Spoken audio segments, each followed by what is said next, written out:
आपकी अदालतमध्ये उद्योगपती राहुल बजाज यांच्यावर आरोप आहे की यांचे दुहेरी मापदंड आहे. Rahulji, double standards. Double standards. अच्छा. तुमच्या आता काय लक्षात बोलू आहे मी? 1997 मध्ये तुम्ही बॉम्बे क्लब बनवला होता? Technical answer is no. कारण मी बनवला नव्हता, ना मी कुणाला लिहून दिलं, ना कुणाला बोललो. परंतु काही लोकांनी मला लिहिलं की let us get together, we go together हो, पण- and became known as Bombay club. Led by Rahul Bajaj. नाही, त्यामध्ये मोठे मोठे लोक होते. हरिशंकर सिंघानिया, भरतरामजी, गॉडरेज, जमशेद गॉडरेज, खूप मोठे मोठे लोक होते. परंतु हे नक्कीच आहे, ते हळूहळू गव्हर्नमेंट नाराज होत गेली, तर लोक निघत गेले आणि एक एकटा राहुल बजाज आयडेंटिफाय राहिला बॉम्बे क्लबशी. आता दुसरी कुठलीच नावं लक्षात नाहीत कुणाला बॉम्बे क्लबची, केवळ राहुल बजाज, 1 मेंबर क्लब. कारण राहुल बजाज सगळ्यात जास्त पुढे होते बोलण्यामध्ये फॉरेन कंपनीचा विरोध करणाऱ्यांच्या मध्ये. हो, म्हणजे गव्हर्नमेंटच्या पॉलिसीच्या विरुद्ध बोलत होतो मी. खूप नाराज होते माझ्यावर गव्हर्नमेंटवाले आणि मीडियावाले, कारण त्यावेळी फॅशनेबल होतं लिबरलायझेशन, ग्लोबलायझेशन. मला प्रोटेक्शनिस्ट म्हटलं गेलं, जी गोष्ट चुकीची होती. मी केवळ हे म्हणालो की हिंदुस्थानी बिझनेसला लेबल प्लेइंग फील्ड दिला पाहिजे, बस एवढंच. जर तुम्हाला वाटतं की मल्टीनॅशनल येण्याने हिंदुस्थानी कंपनीचा फायदा होत नाही, तर मग तुम्ही का कावासाकीला घेऊन आलात? नाही नाही नाही नाही नाही नाही नाही. अशी गोष्ट नाही अजिबात. आणि कावासाकीकडे माझ्या कंपनीचा 1% शेअर सुद्धा होल्डिंग नाहीये.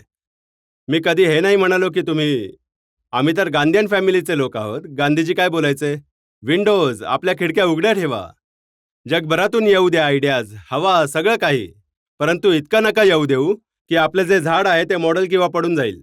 आपण केवळ टेक्नॉलॉजी घेत आहोत त्यांच्याकडून. आणि त्यांच्याकडून का घेत आहोत? टोकियो, भरपूर जागेवरून टेक्नॉलॉजी आपण घेत आहोत. आणि- मोठमोठ्या कंपनी जगभरातील दुसऱ्या लोकांकडनं टेक्नॉलॉजी घेत आहोत, परंतु मालकी आपण दिली नाहीये.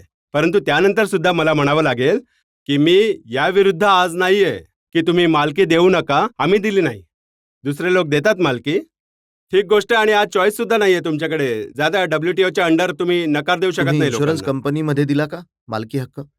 26 त्यांना दिली, 74 आपण ठेवली, 26 सुद्धा नाही द्यायची. अरे इतकी आता तर कंजूसी तुम्ही कशाला? म्हणत होते की आम्ही कधी दिली नाही. बजाज ऑटो बद्दल बोलत आहे. आता तुम्ही अलायन्स बद्दल विचारा, इन्शुरन्स बिझनेस बद्दल विचारा. तर त्यामध्ये इन्शुरन्सचं मला काही समजतच नाही, पहिली गोष्ट. सेकंड, अलियन्स जगातील टॉप 3 कंपनीजमध्ये इन्शुरन्समध्ये आहे. तिसरी गोष्ट, गव्हर्नमेंटने लिबरलाइज केलं, अलाव केलं फॉरेनर्सच्या येण्याला, असं म्हणाले की 26% घेऊ शकतो. आम्ही केलं. आज काय मानता तुम्ही? काय मल्टीनॅशनलला भारतामध्ये येऊन इंडियन कंपनीमध्ये इन्व्हेस्टमेंट करण्याची परवानगी द्यायला पाहिजे की नाही द्यायला पाहिजे? माझं म्हणणं आहे की सगळ्या गोष्टींमध्ये नाही दिली पाहिजे. काही म्हणतात म्युनिसिपल कॉर्पोरेशन सुद्धा केलं पाहिजे, इंग्लंडमध्ये केलंय. माझं म्हणणं आहे आता हिंदुस्थान यासाठी तयार नाहीये, कारण दुसऱ्या इतक्या इंडस्ट्रीज आहेत. पब्लिक सेक्टरमध्ये 200 कंपनी आहेत, त्यांना करा प्रायव्हेटाईज, त्यामध्ये फॉरेनर्सला येऊ द्या. तर आज फॉरेनर्सला येऊ देण्यामध्ये मला काहीच हरकत नाहीये. परंतु हो, अमेरिका मेजॉरिटी फॉरेन ओनरशिप नाही अलाउड करत. सिव्हिल एव्हिएशनमध्ये, ब्रॉडकास्टिंगमध्ये, टेलर कम्युनिकेशनमध्ये का नाही अलाउड करत मेजॉरिटी? डिफेन्स विसरा, या 3 गोष्टींमध्ये अलाउड करत नाही. आम्हाला म्हणता तुम्ही अलाउ करा. परंतु हे तर केवळ डबल स्टँडर्ड्स आहेत जे मी त्यांचे सांगतोय तुम्हाला. आणि WTOमध्ये तर इतकं डबल स्टँडर्ड आहे. ॲग्रिकल्चरमध्ये युरोप आणि अमेरिका निर्लज्जपणे युरोपियन कंट्रीजचं इतकं नुकसान करत आहेत. मीच ओरडत आहे, बाहेर जातो, खूपदा बाहेर जातो, तिथे ओरडतो, त्यामुळे विदेशी लोक माझ्यावर खूप नाराज असतात. माहिती तुम्ही असेल तुम्हाला. इतकं ओरडता आणि इतकं बोलता, मग हेच कारण आहे का की तुमच्या मुलांनी तुम्हाला कंपनीमधून बाहेर काढण्याचा निर्णय घेतला? त्यांनी प्रयत्न नक्कीच केलाय खूप. सक्सेस तर बघा कशी मिळेल, वडील बसलेत ना. मी म्हणालो त्यांना, MD बनतो बाळा, चेअरमॅन तर मीच आहे. आणि मॅनेजमेंट संपूर्ण दिलं, परंतु ओनरशिप तर माझ्या हातामध्येच आहे ना. आता इतकं आणखी सांगा की अंबानी कुटुंबामध्ये जो वाद सुरू आहे तो सोडवण्यामध्ये तुम्ही रोल प्ले करत आहात का? 0. कारण वृत्तपत्रांमध्ये आलं हो, होतं, हो. परंतु 0. कारण जसं मी म्हणालो ना, माझ्याकडे वेळ ना माझ्यामध्ये इंटरेस्ट आहे. दोन्ही भाऊ माझे मित्र आहेत, दोन्ही भाऊ मित्र आहेत.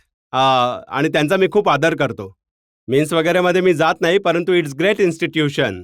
देशासाठी खूप मोठं इन्स्टिट्यूशन बनवलंय. 2 न्यूज असू शकतात, कुठल्या प्रकारे बनलं ते वगैरे वगैरे, त्याच्यामध्ये मला पडायचं नाही. परंतु इट्स ग्रेट इन्स्टिट्यूशन. आणि मला तर असं वाटतंय की लवकरात लवकर सेटलमेंट व्हावी. कदाचित कामत साहेब त्यांची व्हॅल्युएशन वगैरे करत आहेत, परंतु अल्टिमेटली माझ्या मते सेटलमेंट 2 भाऊ करतील, आणखी कोणी नाही करणार. आणि शिक्का लावावा लागेल कोकिलाबेनला, त्यांच्या आईला. बाकी बाहेरचं कोणी नाहीये. दोघेही समजूतदार आहेत आणि दोघेही खूप मॅच्युअर आहेत. परंतु मला वाटतं 4, 6, 8, 12 महिने लागतील.